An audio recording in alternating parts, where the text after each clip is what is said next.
There are people everywhere, like they gave him a mic. It's probably a mistake. But, so what we're looking to do is kind of get a better understanding of how technology is transforming manufacturing, realistic perspective on AI, and hopefully give everybody a practical idea they can take back.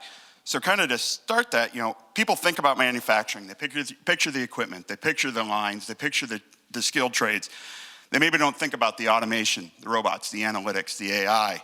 So you're already using those technologies today. So let's start with kind of a simple question, relatively. What do you believe most people misunderstand about modern manufacturing and industrial operations? We'll just go left to right here.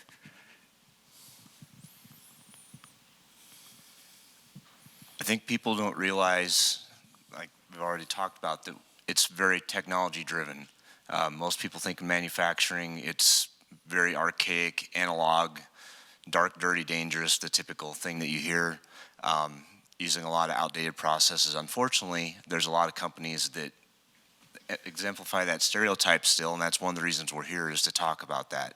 But on the flip side, there's a lot of companies that are absolutely doing the opposite of that, companies right here in Norfolk, Nebraska that are competing on the worldwide stage and are competitive with that.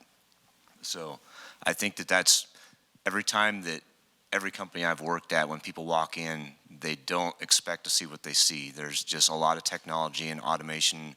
The data we're using, the way we're using things is way different than what people expect. They think we're just have like the single light bulb and you've got a bunch of people with manual equipment crunching away. So. Yeah, Jordan Clutie Incorporated out of York. We fabricate steel for substations. And I think the big thing I would say about manufacturing today is that we're not that much different than any other business. And actually, I think of most businesses as coming towards manufacturing. A Subway, the restaurant, looks a whole lot like a manufacturing business. Agriculture is so industrialized, it looks like a manufacturing business. So as you were thinking of manufacturing, I'm actually thinking of how I can look a little bit more like other businesses, like an accounting firm, and bring some of that kind of technology into my business.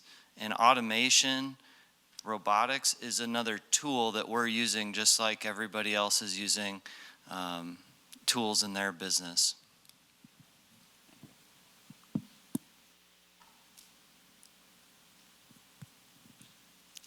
Can you hear me? Okay. Yeah, you're good. Yeah, so common misconception that I would say is just the understanding of the journey that it takes to get where folks want to go. So I talk to a lot of manufacturers. Andrea McQuaid, I'm with Renson House, and I support our digital transformation team. And so understanding where they want to go, but then kind of like Jordan said, using technology more as a tool to get there as opposed to the answer. And so understanding the steps, and then on top of that, understanding how to leverage the right technologies and tools to get to the place that you want to go.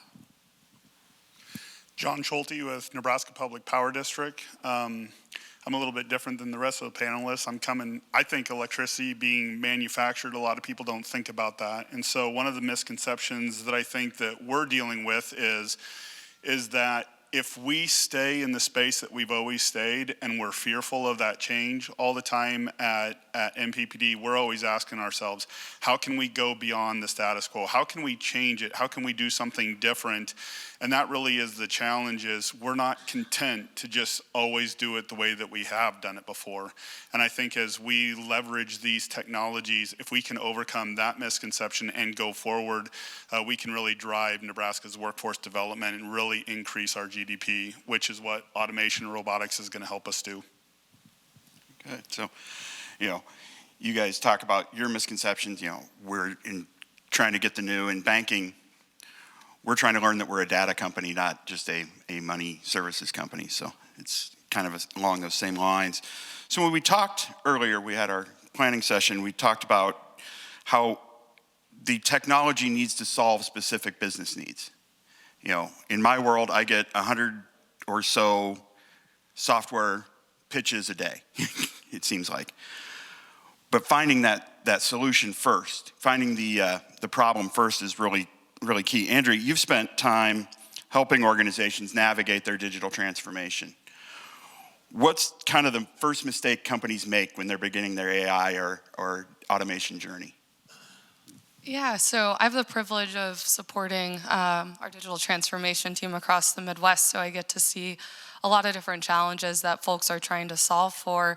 And one of the more common questions that I get from customers is, how should I use AI in my business today? What tools do you have? We're a pre-sales software and hardware provider with a consultative team behind us, but I have a lot of folks like, oh, you have all these AI solutions in all these different ways. How should I be implementing them? And I think that approach might be the biggest mistake, I guess, per se, that I've identified in the context of, AI is nothing more than a tool, just like, we want to lead with business problems like we always have in the past. So instead of leading with a technology forward approach, leading with a business problem approach, and how do we use that technology to then propel us forward with the business case. And I think there's a couple of layers that go to that, because when someone asks me that question, my first answer is, or my response is, what's keeping you up at night, right? Like what are the biggest problems in your business? And that's one layer to it. And then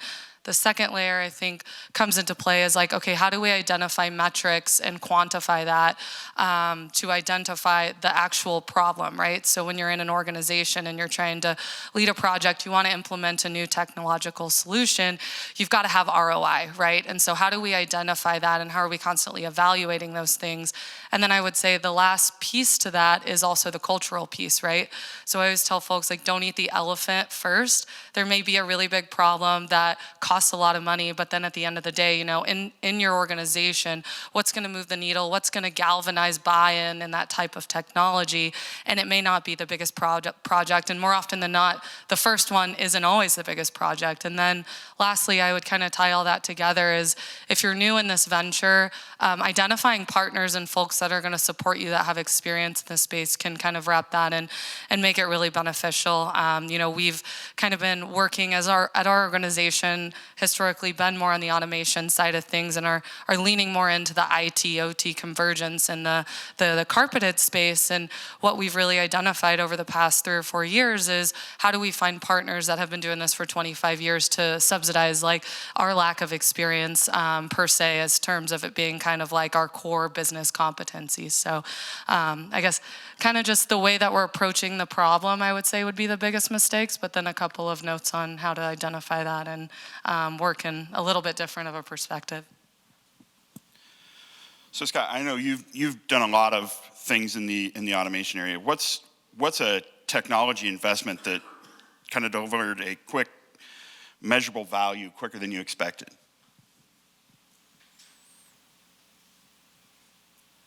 Well,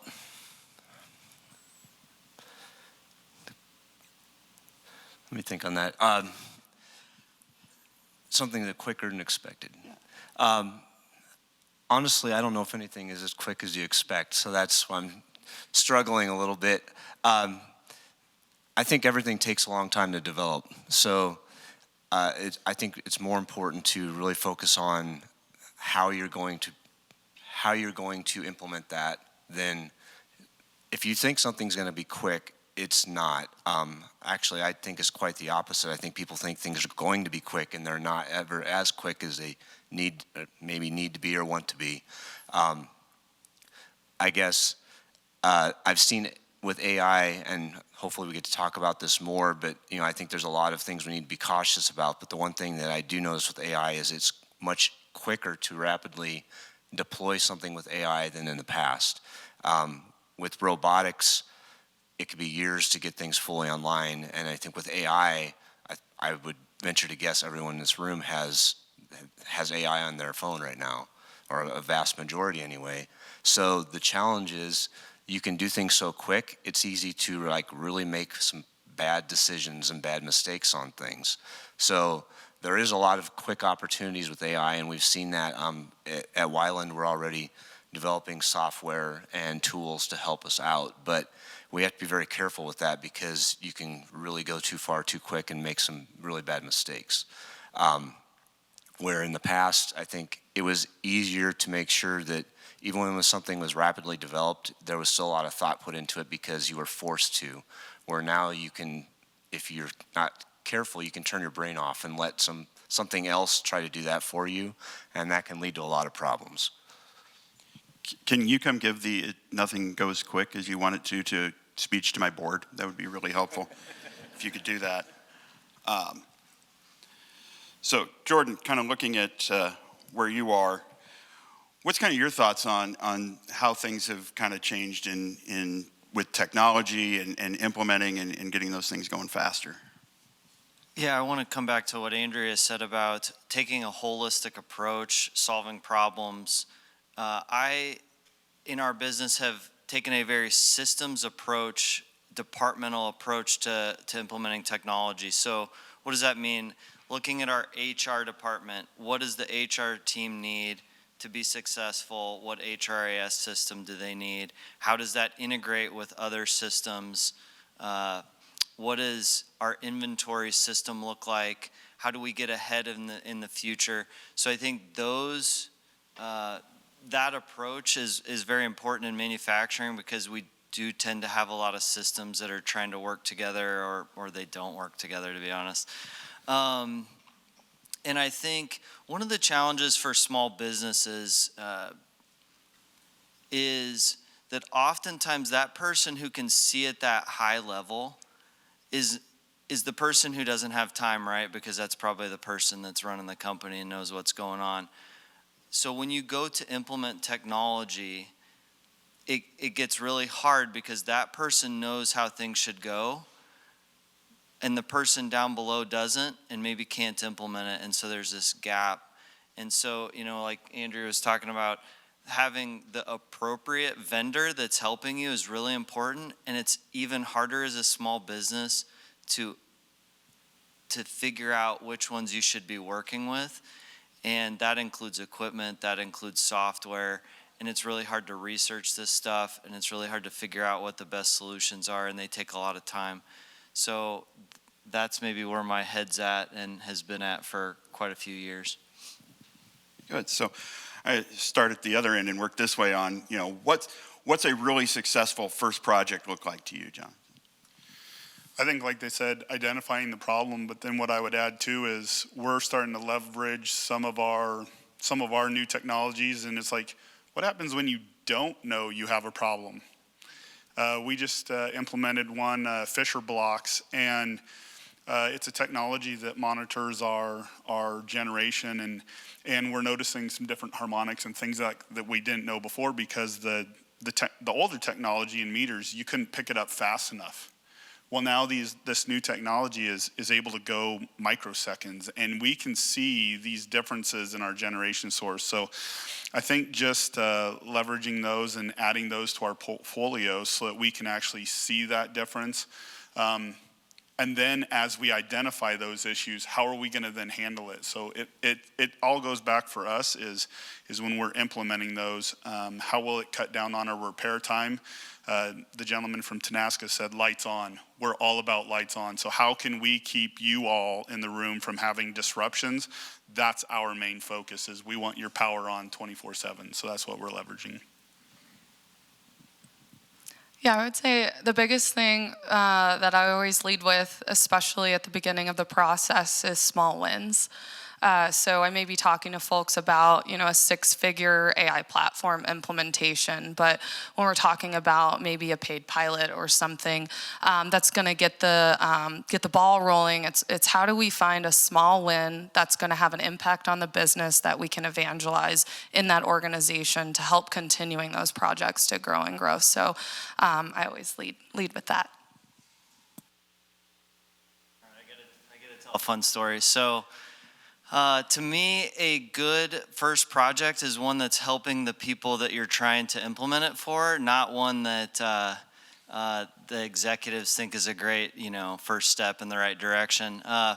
So we had a problem with our inventory system, and it was the person doing inventory. It was also the people cutting material and the persons that were housing the material. And they all hated each other, and they all thought that The other person was the problem.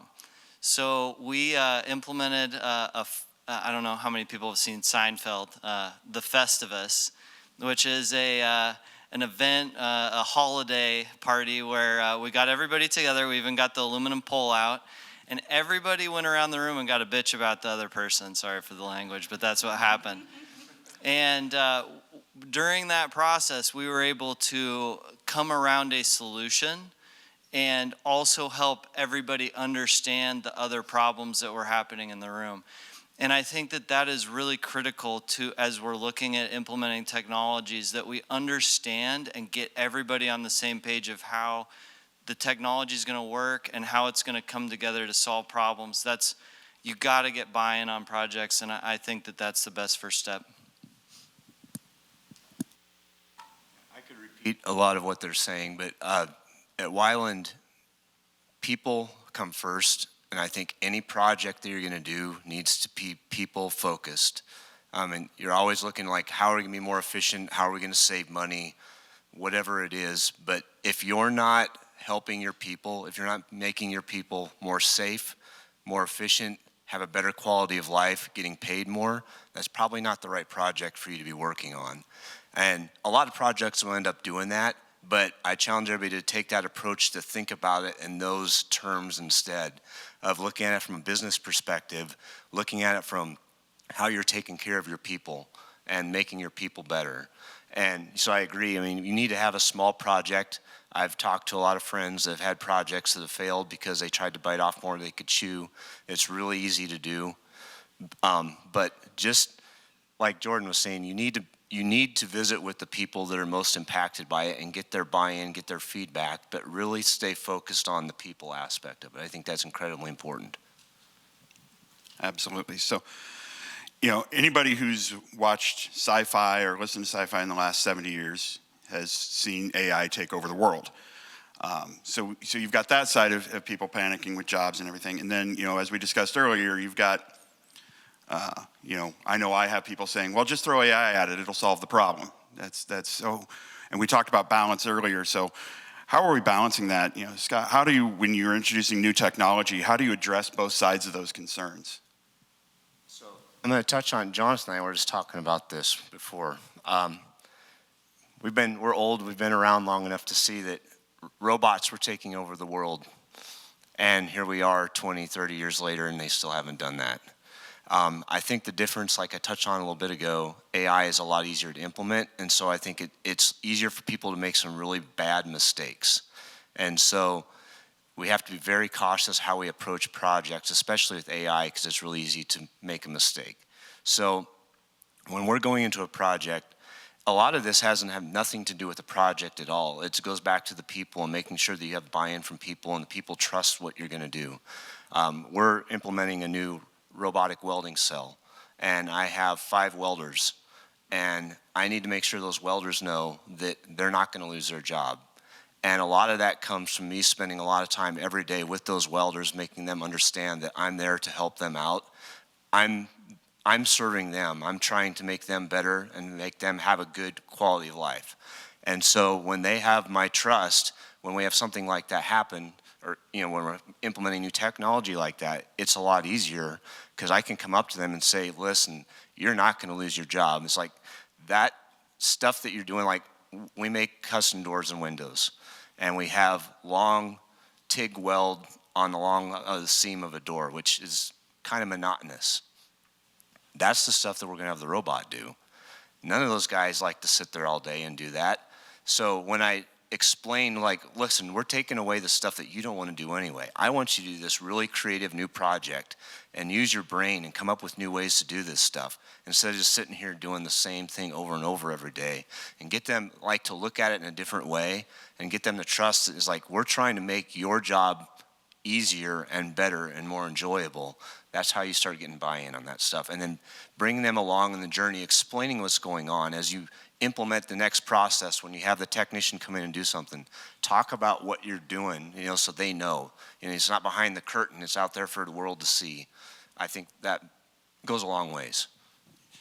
The openness and letting people use their NI so that the AI can do the stuff they don't want to do. I love that. So another thing, Jonathan, when we talked, and it was really fascinating how you've used AI to kind of enhance safety. And so maybe you want to speak about how that's helped you get buy-in and some of the things you've done to enhance safety with your workforce. Well, like Scott was saying, if we're looking at our employees and our coworkers and our teammates with their safety, I think you're always going to have buy-in. At the district, we have a huge safety culture, and it's something that even Tom Kent told the story the other day where on our executive webinar where he said he was walking down the hallway talking on his cell phone, and we have a culture that, you know, the janitor stopped the CEO of the company and said, hey, that's not safe behavior. You're not supposed to be walking down the hallway talking. While it really is that safety focus. So everybody at the district has that buy-in, and that's one of the reasons that our safety culture comes first. Some of the ways that we've used it is, you know, we used to like to do some of the boiler inspections and things like that. We would build scaffolding 4 or 5 stories high.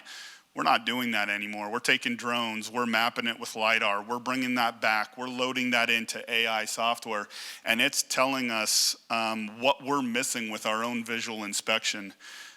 Same thing with like our metal lattice towers. We're gonna map those, we're gonna see where it's missing a bolt or a nut, and the software can go so much quicker than we can with our pilots running in the helicopter. So we're really adopting those types of software out in the field. But like Scott said, we're not eliminating jobs. We're just modifying the jobs where, yeah, you can get up in the bucket truck and we can raise you up and you can look around the pole. But now these guys are safer. They're standing on the ground. We're using that drone. But not only is the drone capturing what's right in front of them, it sees things even quarter mile, half mile down the line that we're not even inspecting. So when we load that up into the software, it identifies all that for us. So really, we're looking at ways that we can increase efficiency, but safety is the core of where, and that's where, those are the things that we're taking into account because our workforce is our greatest asset, just like all of you guys. So address those safety concerns, and you'll have instant buy-in. I know we do. Good. So, you know, keeping the human in the loop is probably the most important thing with AI in my mind, and focusing on what that needs to be. Andrea, how do you keep that human in the loop, and what do you think needs to be still human-led versus the AI side? Yeah, so actually recently read an article, or Deloitte had done a survey that said 81% of manufacturing jobs will be human-led. So the fear of losing folks or people losing their jobs, I think, is in our space maybe not as much of a challenge as somebody in a carpeted space that has more of an administrative type role. But I think ultimately kind of goes back to what you were saying, where there's so much real-time decisioning that humans have to make in the OT space. We really want to lead technology as amplifying, and it has the ability to process so much more data than a human can and basically experience so many things that a human can only experience in their lifetime. And so leveraging that to amplify their work, but at the end of the day, right, real-time decision making, we have hallucinations coming into effect when it comes into AI, being able to have the human be the true decision maker, take all the information that amplifies their ability to perform the job, but ultimately not letting that be the decision maker in the process, because it could, from a safety perspective, cost someone's life, or, you know, maybe less dramatic, but still a lot of money for an organization. You know, it could ruin a batch, which could be maybe $100,000 to $500,000, depending on what you're manufacturing. So I would say leveraging the technology, but at the end of the day, having those humans in place to be the decision makers. They just have more information to make the better decisions. Then Jordan, what jobs do you see changing the most rapidly through technology and AI and things right now? Well, what I have been saying is the closer you are, the more time you spend working on a computer, probably the more likely you are to be seeing massive changes and be having your job automated. The person working on the shop floor is probably a lot less likely to see major changes in the near term. You know, maybe long term, it gets there, but yeah. So then just kind of throw this out, anybody can kind of talk to this. You know, we've talked about people in the loop. Where do those people now that as things change, where do you see them creating the most value for companies, the humans that are working with the automation, that are working with the AI?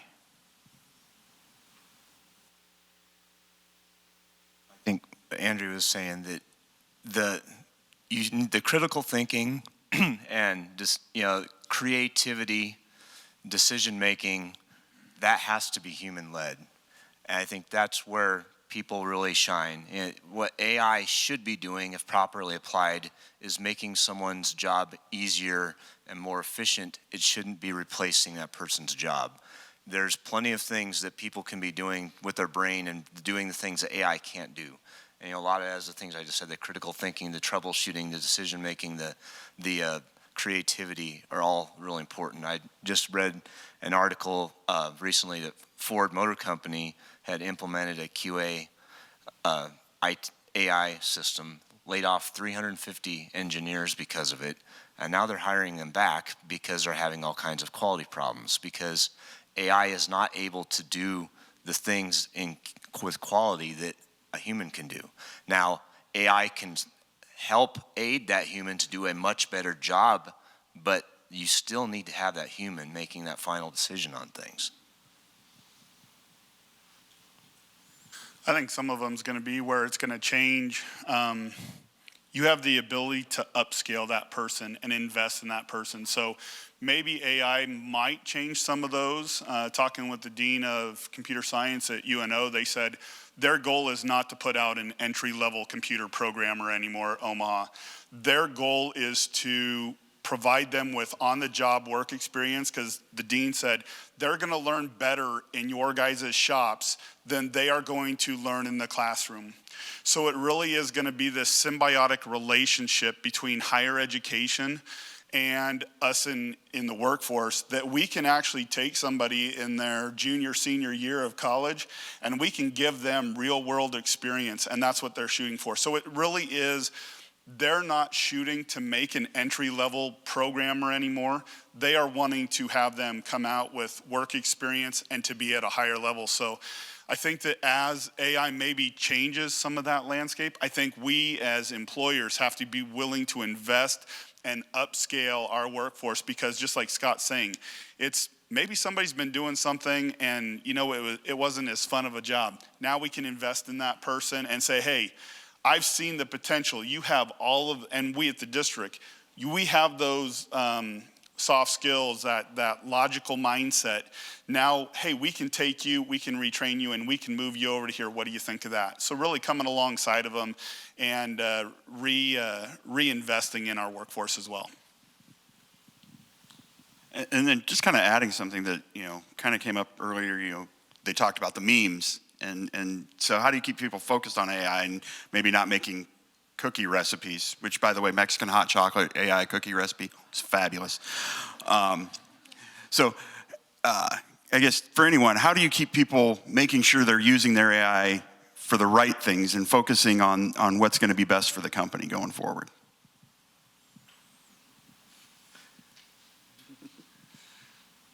I'll jump in here. We actually, we were very hesitant to bring it on at first. As an energy sector, we don't want to open up our systems of vulnerabilities. So we actually were really hesitant because, from a legal perspective, we were like, who actually owns what is generated and where does that come from? So we actually had to spin up an entire governance team at the district. And really it's looking at, thinking about, there's different AI platforms, obviously. We use the governmental version of Copilot. And so, training is key to that, I think. You have to train the people of, now if I'm going in and I'm asking for a cookie recipe, I could be audited. So it really is at my level. But that's where the training comes in, is knowing what is business appropriate is what I'd say we've done. And then also leveraging, knowing that we don't put proprietary information in there. What is confidential, so all of those safeguards, I think, is really the key to safe implementation and how we're using it. But we go through diligent training, phishing things, energy sector like Nebraska, I'm sure can say, is highly, we repel so many intrusions every month. So it's really, how do you be safe with these tools, and training, I think, is a huge part of that. I don't think this problem is any different than any other problem we've ever had with engaging workforce and keeping them busy. I don't know that I have a solution. I will say, I think the reason I was hesitant to answer this at the start was I think most manufacturers are slightly behind where a lot of businesses are. Scott's not, because they've been blowing and going on AI, but most manufacturers are not quite there. To give you an example, so we're both on the NEMAC Council, and one of the top things people wanted to just learn about was how AI was going to be impactful to them and what they should do to even just get started. And this was 6 months, 9 months ago as it was starting to fire up. And so we actually just are putting on a training series with the Manufacturing Extension Partnership. I see Liz sitting over there. And over the next two weeks, we're going to have more AI training on how to do work instructions and then how to do maintenance stuff.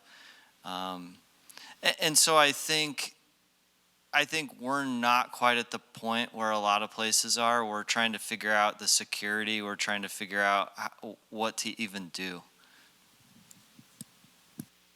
I agree with Jordan. No, I don't think anybody has the magic bullet here. That one thing that we have done that I really like is our core users. We have like we call it the AI nerds, and we have meetings where we talk about like what are we going to do with this tool, how are we going to use it, share different articles and ideas with each other. So a lot of it is a training, but try to have a collaboration with, at least with your power users, to make sure that they're aligned with each other and also aligned with the business and where we're wanting to go. And that's the only thing I can suggest.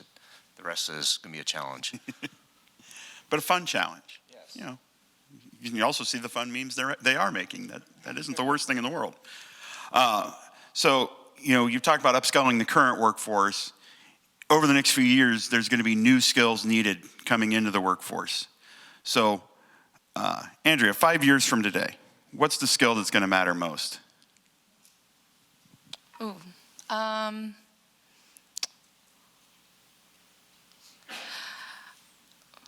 wasn't ready for this one. I would say a really important skill, obviously being able to leverage the technologies at hand, but I think the folks that are really going to excel are going to be able to connect and integrate different tools, whether it's AI, robotics, whatever that may be, and understanding the larger organization and how things work together. Because you're gonna, back in the day, we've seen, a lot of the times I'm talking to folks about siloed different software systems. I think we're gonna start seeing that in the AI space, right? And so folks that are able to make those connections, understand different areas of the business and help alleviate those connectivities to create a more powerful organization, I think are gonna be really important. Go ahead, Scott. Yeah.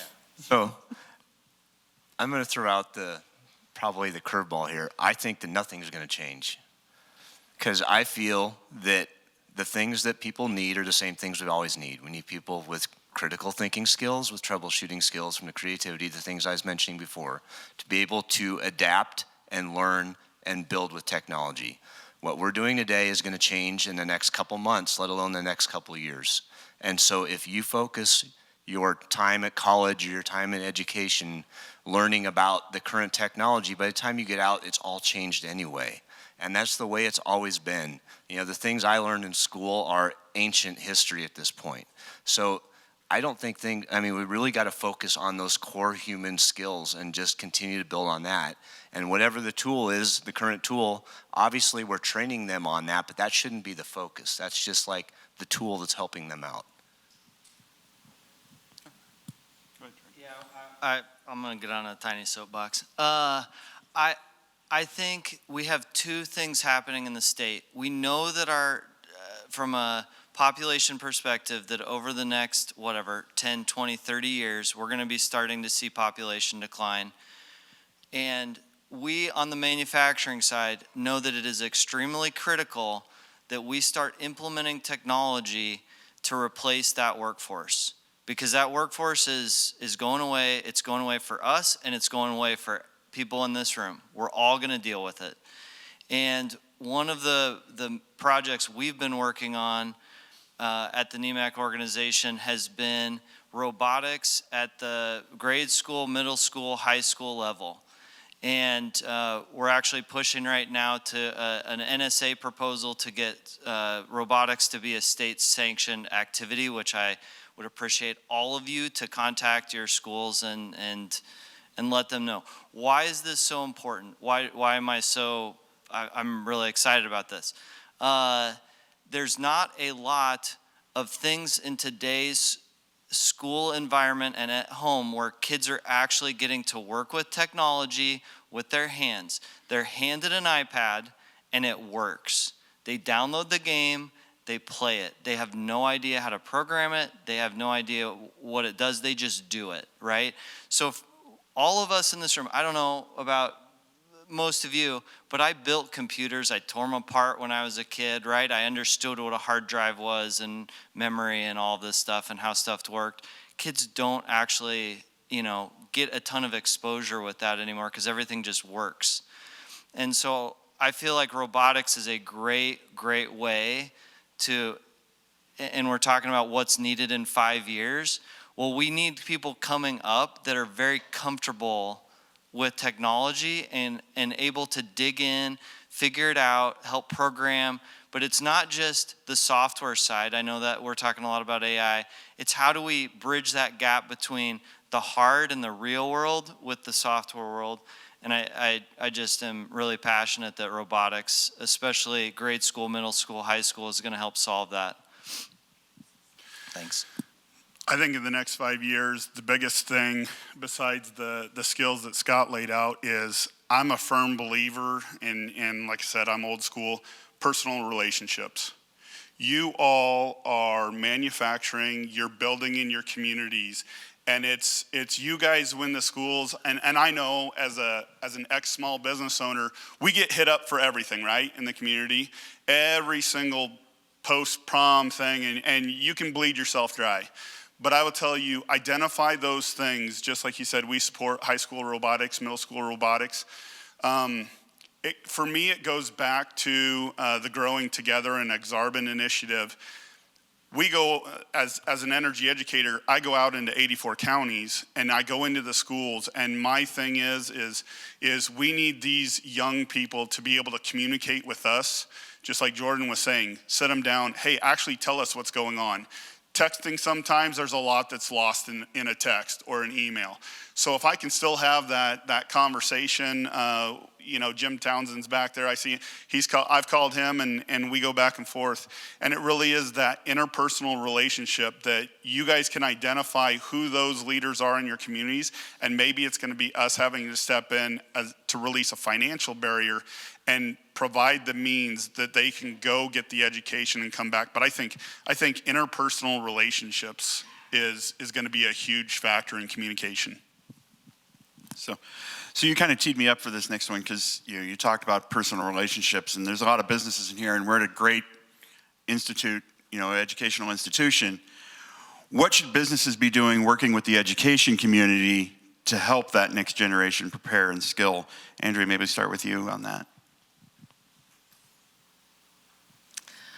Yeah, I guess I can just speak from experience of what we're doing is just having the technologies that we support in these universities, I think is really important. So the exposure that they get to working on these certain solutions and understanding them and the relevant ones, right, that are in the industry, because when these folks are growing up and getting into full-time jobs, they already have experience leveraging these solutions, and they're going to gravitate towards the organizations that have the more forward-thinking solutions because of what they've experienced in the universities. So I would say, from my perspective as a distributor, I'm always motivated and working with different universities to collaborate on programs and opportunities to show our solutions and expose, kind of like Jordan was talking about, our solutions into their curriculum. So I've been involved with community colleges and the university for most of my career. And one of the things I've learned that's really important to establish is industry is the expert on what's going on today. They're the skill expert. Education is the expert in education. So if you're able to collaborate that way and engaging with schools to show them like what the latest and greatest things are, where the needs are, where the gaps are, and then letting the school figure out the best way to deploy that. That works out really well. I've been on a lot of advisor committees where the advisors are trying to tell the instructors how to teach. That doesn't work out very well. But at the same time, I've been in a lot of meetings where the schools have said, well, here's what we're going to be teaching, and that doesn't work out very well either. The other thing is I've noticed that a lot of businesses like to complain about the quality of student coming out, but they don't want to do anything to change that. You need to get involved in your local schools, like getting involved in advisor boards, opening up your doors to tours, going in and speaking in front of classrooms. Those type of things are incredibly important. And if you don't do that, don't be upset when the quality of student isn't what you want.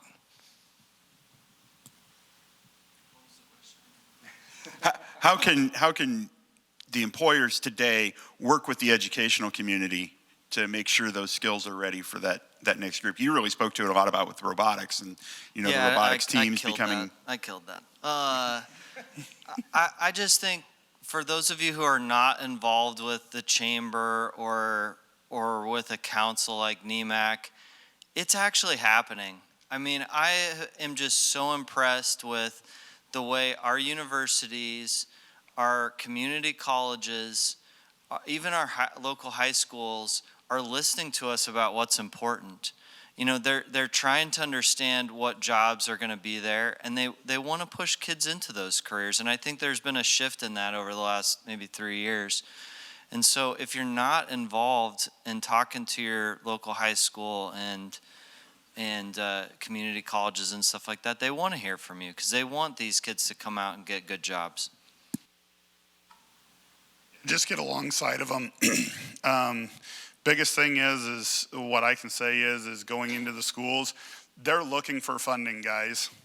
And like I said, if you can provide that funding for a robotics kit or anything like that you can provide those middle school, high school students, we all know education's strapped in a lot of ways, but I'm a firm believer that if you need somebody with PLC skills or things like that, be willing to donate it. Like I said, as a business owner, it's an expense to you guys. Yeah, you can write it off as a business expense, but those kids might not be able to get it from anywhere else. And if I know schools that cannot afford to replenish the used stocks in their robotics kits. So I'm telling you right now, like Jordan said, going out across the state, I'll put one plug in. We absolutely went away from VEX and First Tech, and we're actually doing a robotics program from the ground up that we're building with the teachers. So it's not going to be sanctioned by VEX, First Tech, anything. It is something completely out of the box.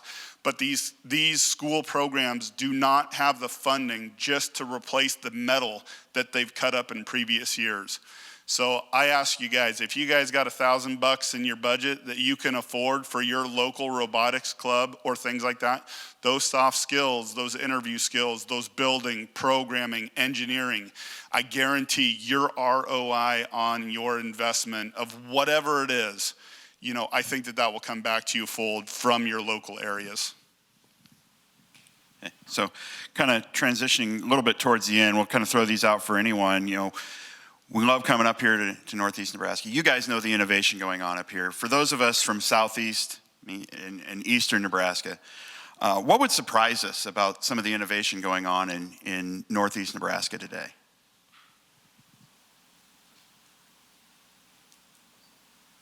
I think some of you that are going to stick around and go to iHub, I think that's a good place to start. It's the ecosystem that's being built here in Northeast Nebraska, I think is really special. The partnerships we have with the community college, with Wayne State, the different businesses in the area, with the iHub coming in with the co-working space, we're able to do some pretty cool things. We're on the cusp of being able to do some very collaborative things, working together to support each other and to, I think, really have an opportunity to do some things in the technology space that other places maybe can't do because they don't have the community that supports it, or possibly just being a smaller community may be able to do things that some people can't do just because we're smaller and nimble. So like I was talking about before, we have businesses here that are competing on the world stage already, and then having that ecosystem that from the community standpoint that's willing to support that, and a feeder system of students coming in, I think is something really special that we have up here. So speaking of students, since we are at a college, why should students be considering manufacturing today? What's the reason that students should be excited about getting into manufacturing? I can talk again too. I'm going to speak personally because there's a lot of kids like that, like me, that I have loved working with my hands and I love working with computers, and I always have. And what I love about manufacturing is those two things blend together really well. And you leave at the end of the day seeing the results of what you've done. So it's super fun because you can get your hands dirty if you want to. You're like right there engaged with stuff, and then you can see that final product, but you can use the latest and greatest technology. So it's kind of what I love about manufacturing is it encompasses pretty much every career out there all under one roof. So no matter what you want to do, there's a place for you in manufacturing, whether that's even like marketing, finance, IT. There's all these different things in addition to building things, but it's being able to have that engagement in a different way that you can't get from any other company. Yeah, and I guess to add on to that, I would also say just the opportunity, right? If I'm pitching something to a student about working in the industrial space, working in manufacturing, and we talked a little bit about the workforce challenges that we're going to see in the next 20 to 30 years. If you have someone that stays at an organization and works hard and wants to do a good job and is smart, there's a lot of opportunity to advance quickly as a young individual. And so I think that's really attractive to a lot of students. I know when I was coming out of college, I took my first role because you get to learn how a business runs, and you get to travel, and you get to, move into different roles in the organization pretty quickly if you do well. And I think that was really attractive to me. And so I could see for a lot of students that may not know exactly where they want to go in their career path, which is kind of where I was in college, the idea of acceleration and opportunity is really exciting, and we have that here. And we're not going anywhere, right? I think the thing that I'd add on to that too is how many people have grown through the ranks of the businesses. Like how many success stories have you seen where they started at an entry-level job, they worked their way up. Manufacturing and the trades still have the ability to upscale somebody. We have one success story where the kid just came through one of our programs as a plant operator down on our nuclear facility, making $150,000 a year. He's not even 21. They couldn't even take him to the bar to celebrate. What a great thing to have that financial income. And I think that that's what the manufacturing area and things like that, we can still bring people along, educate them through the ranks, and they can grow to be whatever they want to be if they apply themselves. So I think that's what manufacturing and the trades still allow our youth to grow into. I got one other thing I want to add. I think that manufacturing is less susceptible, as was said before, to some of the trends going on right now. So other companies, I think, are going to make some really dumb mistakes with AI and then regret it later, but they're going to still do that, and people are going to suffer from it. You're not going to see that near to the level with manufacturing and any skilled trades. There's just too much of this hands-on that is required to, the people just aren't going to see that. So when I've talked to students, I've said that in manufacturing is an AI-proof career because you don't have to worry about those things. You can use it as a tool, but not something that's going to replace you. Okay, so we're basically right on time, but I do want to get this last question in because I want everybody to take something away from today. So we'll just go left to right again, Scott. What's the one thing somebody here should do either this afternoon or tomorrow based on what we've talked about today? Going back to what I said before, I think you need to look at what your people need and figure out a quick win that you can do to make your people better. Okay, I'll compliment Scott's note. We talked a little bit about business problems, right? Identifying those. putting a numerical value to them, but then I think it always goes back to your organization's data strategy. So maybe you're not ready to implement AI, but at the end of the day, if you can go back and understand where that data is coming from and then the quality of that data and start cleaning that data and making that data better, when your organization is ready to invest in a solution, you're going to have a very powerful tool, right? So I would say that's something that you could do today that may not cost any money. Leverage your colleagues around the room. If they're doing it, I always tell my kids, yeah, they maybe learn the hard way. You don't have to learn the hard way. I know Scott, Jim, a lot of people in this room, if I picked up the phone, would you answer it? I hope so. And I hope that as the colleagues around here, if you've implemented it and somebody else has a question, answer their question, bring them in, go to where they're at. I love taking job tours of facilities around the state and learning what people are doing so I can share that with the students.